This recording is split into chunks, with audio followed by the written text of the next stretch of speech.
Bonjour, c'est un peu curieux, je vous propose aujourd'hui une vidéo sur une médium spirit.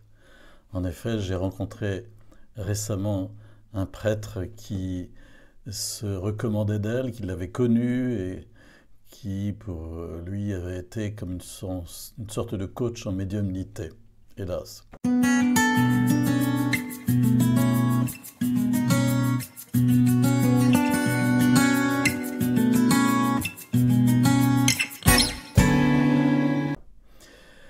Qui est Hélène Bouvier? Hélène Bouvier traverse le XXe siècle. Elle est née en 1901, elle est décédée en 1999 et elle a été tout au long du XXe siècle une médium très appréciée dans les milieux de médiumnité et très respectée aussi. On peut lire par exemple douée de facultés paranormales. Elle a contribué à éclairer la vie de milliers de personnes venues la consulter. Elle est l'auteur d'un certain nombre de livres, je vais citer des titres, et vous remarquerez au passage qu'en écoutant les titres, on constate un savant mélange entre le phénomène de médiumnité et puis la perspective chrétienne. Entre les mains de Dieu, merveilleuse certitude, mission des âmes dans l'au-delà, qu'en souffle l'Esprit divin. Une voyante témoigne. Une splendide aurore. Vers la lumière. Ne craignons pas la mort. Tels sont les titres que l'on peut trouver encore aujourd'hui sur Internet. J'ai pu consulter en bibliothèque l'un ou l'autre de ces volumes, notamment Une voyante raconte. Lorsqu'on fait des recherches sur l'Internet, on constate que Hélène Bouvier est absolument magnifiée dans les recensions de ses livres notamment. Je vais vous lire quelques extraits, un petit florilège. Pendant 50 ans, plusieurs fois chaque mois, Hélène Bouvier a organisé des réunions spirituelles dans le but de faire prendre conscience à ceux qui l'ignorent encore, et ils sont nombreux, de l'existence de la survie de l'esprit.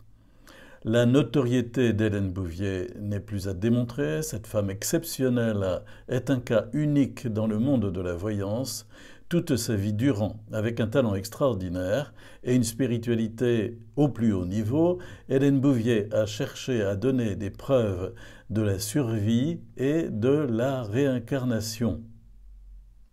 Un autre extrait, Hélène Bouvier est décédée, mais jouit, des années après sa mort, d'un immense prestige dans le monde de la médiumnité. Un autre extrait, Medium Spirit, aussi apprécié que respecté, Hélène a contribué à éclairer la vie de milliers de personnes venues la consulter en public ou en privé.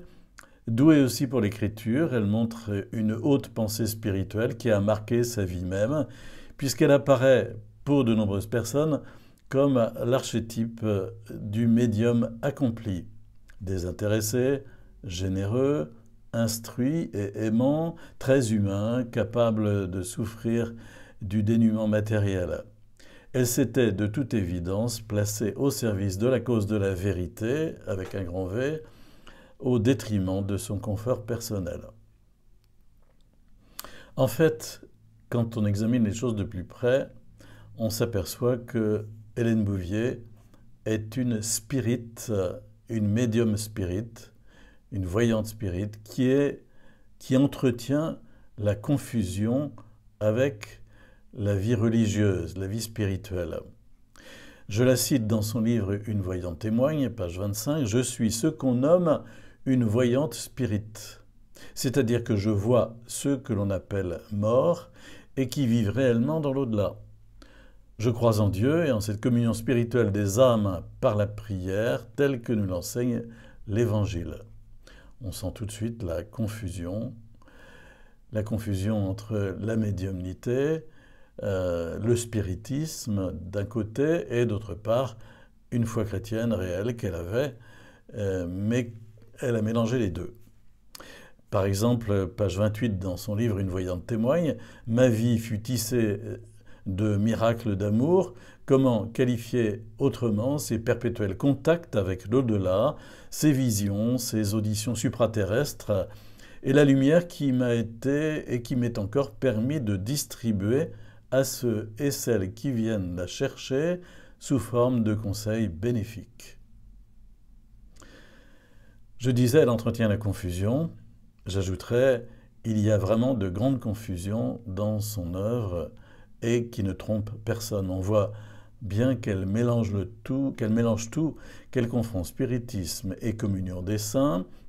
Elle prend les textes bibliques à rebours, puisque l'exemple du roi Saül dont elle parle dans la Bible est transmis dans un contexte de condamnation de spiritisme. Elle écrit par exemple dans son livre, toujours pages 25 et 26, « Quand j'ai commencé à exercer ma profession, j'ai parfois été prise de scrupules. Je pensais que je me fourvoyais, que j'agissais mal, qu'il était possible que je fusse dans l'erreur. Mais un jour, ayant ouvert la Bible un peu au hasard, je suis tombé sur le passage relatant la visite que rend le roi Saül à la voyante d'Aïndor, qui interrogeait les morts. » On trouve ça dans le livre des Nombres, chapitre 28. Cette lecture constitua pour moi une espèce de critérium, une réponse affirmative à la question que je me posais. Je me pris à relever de nombreux témoignages de cet ordre dans l'Écriture et la vie des mystiques chrétiens. Elle a tout confondu. En effet, le roi Saül, qui fut le premier roi d'Israël, avait interdit la nécromancie, l'évocation des morts, sur tout le territoire. En grande détresse, vers la fin de sa vie, en grande détresse, il a décidé d'aller consulter une personne réputée pour la nécromancie à Aïndor, et elle a fait venir pour lui, d'entre les morts, dit-on dans la Bible, le prophète Samuel, qui avait oint Saül comme roi, mais qui était décédé depuis. Et c'est l'occasion de ce récit qu'on trouve dans le livre des Nombres, chapitre 28, mais qui n'est pas en faveur de la nécromancie, comme le penserait Hélène Bouvier, mais en sa défaveur, car il est dit que le roi Saül va bientôt périr dans une défaite. Elle mélange tout et elle va évoquer un certain nombre de personnages. Par exemple, saint Thomas. Je lis ce qu'elle écrit. Saint Thomas, lui qui communiquait avec les habitants de l'autre monde pour se renseigner sur l'état de leur âme. Lui qui s'intéressait aussi avec les saints pour se sentir réconforté, mis un terme à mes doutes. J'ai eu l'impression que j'étais bien dans la bonne voie.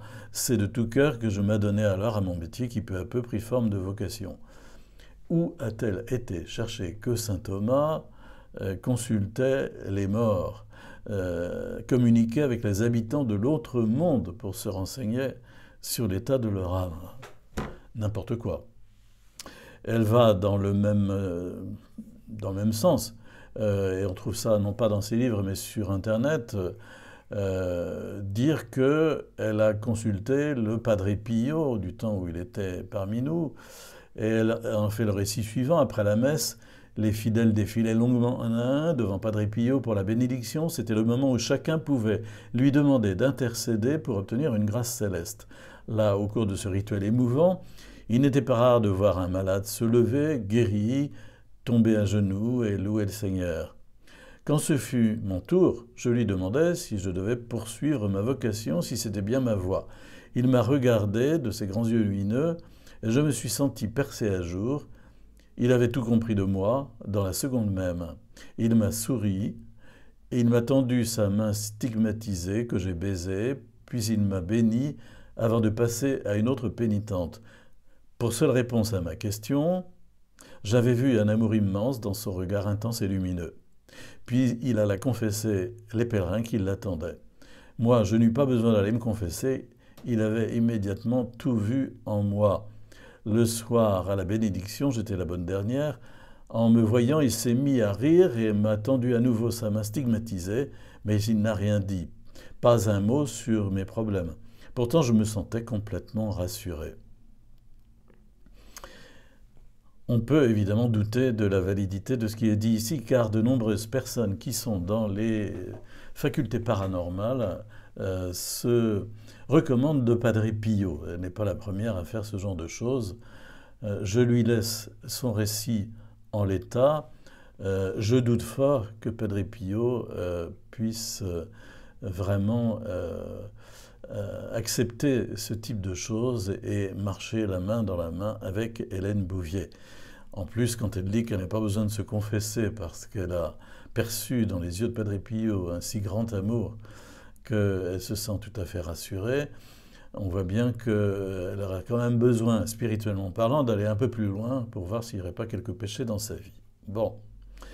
En tout cas, on voit aussi qu'Hélène Bouvier mange au râtelier bouddhiste, car dans son livre « Une voyante témoigne », elle écrit ceci: « Puis-je dire, maintenant que j'ai lu bien des ouvrages traitant de sujets ésotériques, que les chakras se sont ouverts chez moi très brusquement au moment de mon adolescence. » On peut lire encore dans son livre « Si je ne crois pas à la damnation éternelle, je crois à l'évolution, à l'enrichissement de l'âme, à son progrès et aussi d'abord à sa purification, atteinte par une sorte de privation, de carence, surtout par la souffrance, au cours de vies successives. » Il est clair en lisant les ouvrages de Hélène Bouvier qu'elle croyait en la réincarnation, qui n'est absolument pas la perspective chrétienne.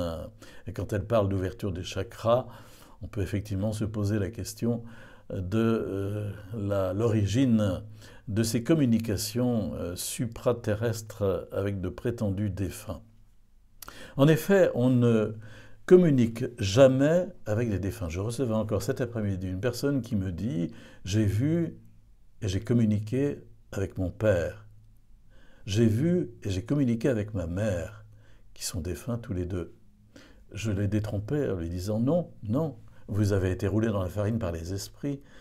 Vos perceptions visuelles ont été abusées, mais on ne communique jamais avec les défunts. » Ceci n'est pas une grâce chrétienne, c'est au contraire un esclavage occulte et un travail diabolique. Alors, quand on nous dit que Hélène Bouvier communique encore aujourd'hui, on peut lire sur Internet, par exemple, ce message dont on peut apprécier la teneur, la valeur hautement spirituelle, reçue par une médium, Mireille Desclous, lors d'une séance publique en 2010. « Oui, c'est bien moi, Hélène. Je suis tellement heureuse de pouvoir m'exprimer dans l'association et de pouvoir, avec mon cher Padre Pio et Françoise, veiller dessus. J'ai eu beaucoup de chats. J'en ai pris soin avec amour.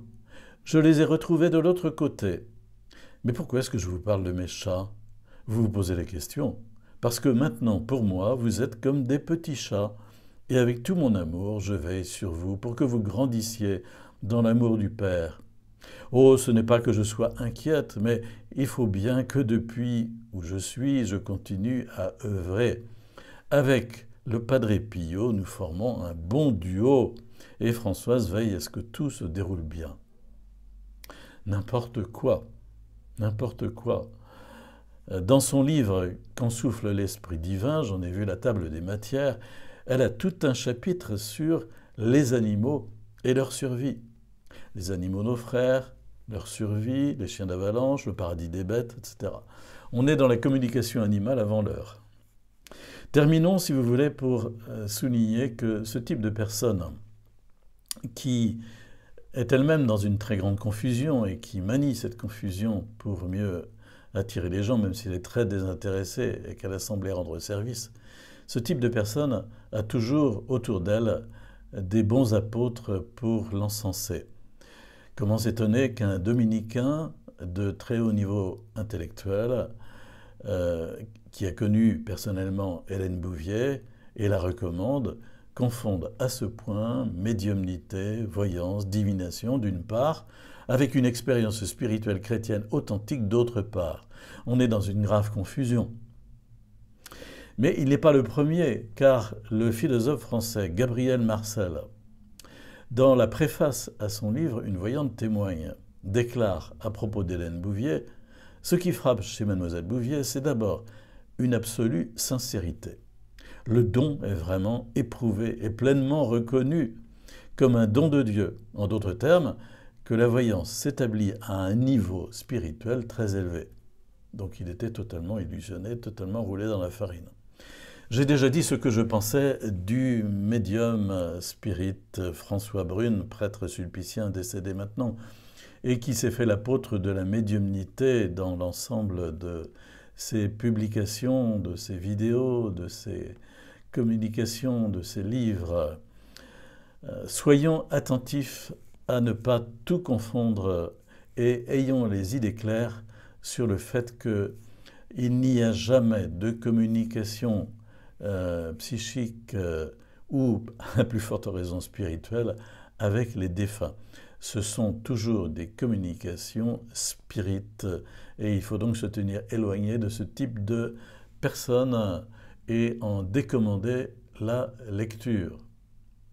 Alors vous pourrez regarder la playlist sur la question de la médiumnité, mais aussi les enseignements sur le spiritisme, aussi bien sur le site occultismedanger.fr que sur la chaîne YouTube du même nom, Occultisme d'Angers, et ainsi voir d'autres perspectives à propos du père François Brune dont je parlais à l'instant, mais aussi à propos du spiritisme, du phénomène du spiritisme, ce que c'est et comment c'est quelque chose de totalement problématique et en communication directe avec les démons, car dans mon ministère des exorcistes, c'est bien fréquent que je rencontre des personnes parasitées parce qu'une seule fois, elles ont fait, à l'âge de l'adolescence pour s'amuser, une séance de spiritisme qui a ouvert des portes et qui fait que leur vie actuelle, longtemps après, est encore perturbée.